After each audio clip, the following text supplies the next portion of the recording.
రేవంత్ రెడ్డి గారు మార్చలేడు. అసహజంగా చెప్తాను.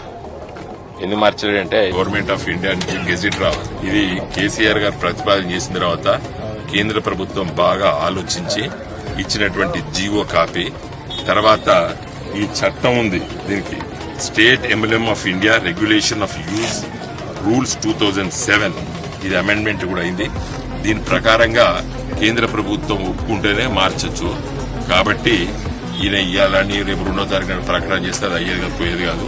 నేనే పర్సనల్ గా హైకోర్టులో కేసు వేస్తున్నాను. ఇప్పుడు సమ్మర్ వెకేషన్, అది సమ్మర్ వెకేషన్ అయిన తెల్లారే ఐ మైసెల్ఫ్ నేను, ఎందుకంటే కాకతీయ యూనివర్సిటీ కాలేజ్ ఆఫ్ లాలా నేను పట్టభద్రుడిని కాబట్టి న్యాయశాస్త్రం కాకతీయ విశ్వవిద్యాలయం చదివిన నేను తప్పనిసరిగా చట్ట ప్రకారంగా నాకున్నటువంటి హక్కు, ఫండమెంటల్ రైట్ ఇన్వోక్ చేసి నేను దీన్ని సంరక్షిస్తాను.